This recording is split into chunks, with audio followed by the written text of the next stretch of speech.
What's up, Ragin Nation? How's it going? This is Alex, and you're watching a Ragin Ronin review. Got a review for you. I checked out The Farewell. This is a drama with comedy in it, or comedy drama. It's a film about a Chinese family that learns that the grandma in the family, the grandmother, she has cancer, a type of cancer, and she doesn't have a whole lot of time to live, like 3 months or something like that. And according to Chinese tradition, the family keeps that a secret from her so she can live on her life without this emotional burden. The family's carrying the emotional burden for the grandma. And this is a Chinese tradition. This is just how things are. This is a part of their culture. Essentially, they're hiding the fact that she has cancer from her, which is obviously a very, very strange concept to Westerners, to foreigners. But that's how it is. And also for people Chinese people who are like very traditional, old school Chinese people, if they know they're dying of cancer, they don't like to tell other people, right? They want to carry the emotional burden themselves. They don't want to share this negative news, this really saddening news to everybody else, because they don't want anybody to feel sorry for them or whatever, right? That's just how it works. That's part of the culture.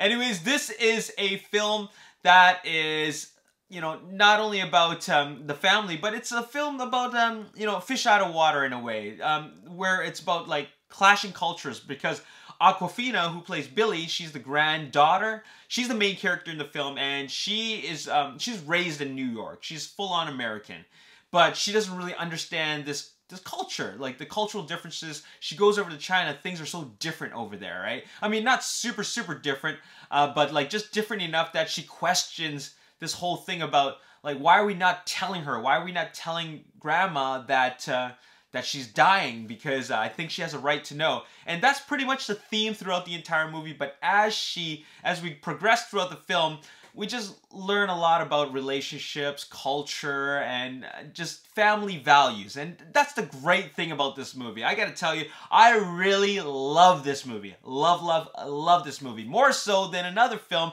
with a dominant Asian cast, Crazy Rich Asians, who Akwafina was also in. I actually love this film a lot more. It just feels so real and genuine. And it's a film that I could totally connect with, because as a Chinese Canadian, I totally have seen all these different like cultural things, these little superstitions, these cultural aspects. I know everything about them, even though I've never really been to China in that sense to, you know, visit family like that. I've been there to to visit, like just to tour around for a couple of days, but I've never done that sort of thing where you're visiting a family and spending lots of time with them and things like that. I've never done anything like that, but still I connect with all these things because I have a big family here, and we go through a lot of those things that they go through in the film. So I really enjoyed a lot of things that they had to offer.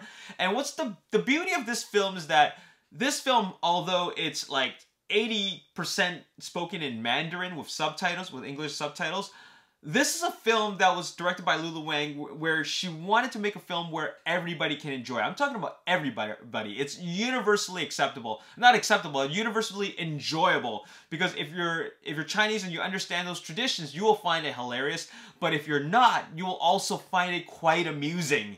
Because she tells us the story of this film where it's universally welcome. You know, you can easily receive this movie and really understand it just because they explain these cultural things so well.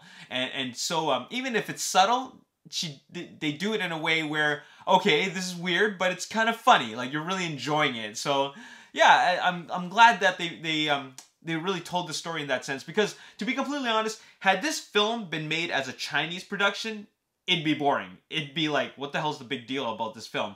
But because of the way it was told and the way it was written, it's just way more amusing. So it totally works for the entire audience, like a very, very universal audience, very general audience, right? So that really, really works. And that's the thing that I love about this film. Also, you know, I've been through this type of tragedy before, and we've been through this thing where, like, we don't want to tell, like, family members do not want to tell other family members that other people are dying or dead. And, like, I've seen this type of thing, and I totally connected with all of these aspects, and that's what made this film bring it so close to home for me. And it really felt like relatable for me. But also another thing that I felt was really great was Akwafina's performance. Man, she really drives this film as Billy. It just feels, her characters just feel so real and genuine, and she puts on the strongest performance of her career. And like, I want to see more films that she's in after this, because she does an impressive job in really showing us that she is different from the rest of her family. You know, she's American raised in the, Western society, but then going back to China, it's so different for her, and she just doesn't get it. And that relationship, that disconnect just feels really real, and that's just due to her strong performance. So yeah, really great film. I gotta say that I really like this film. One of the stronger films of this year, and I'm definitely putting this film in my top 10. I've probably seen like 30 films already. But anyways, yeah, that's my review of The Farewell. I give it a 9.5 out of 10, and it's a really great film. It's playing it's probably got a limited theatrical release, playing in select cities. Anyways, if you can check it out, and if you're open to reading subtitles, please do go check it out. It's a really funny movie. And as always, if you enjoyed this review and you want to see more, make sure to hit the like button, subscribe to the YouTube channel, like me on Facebook, The Ragin Nation. Also follow me on Twitter, Ragin Nation. My name is Alex, thanks for watching. See you next time. Peace.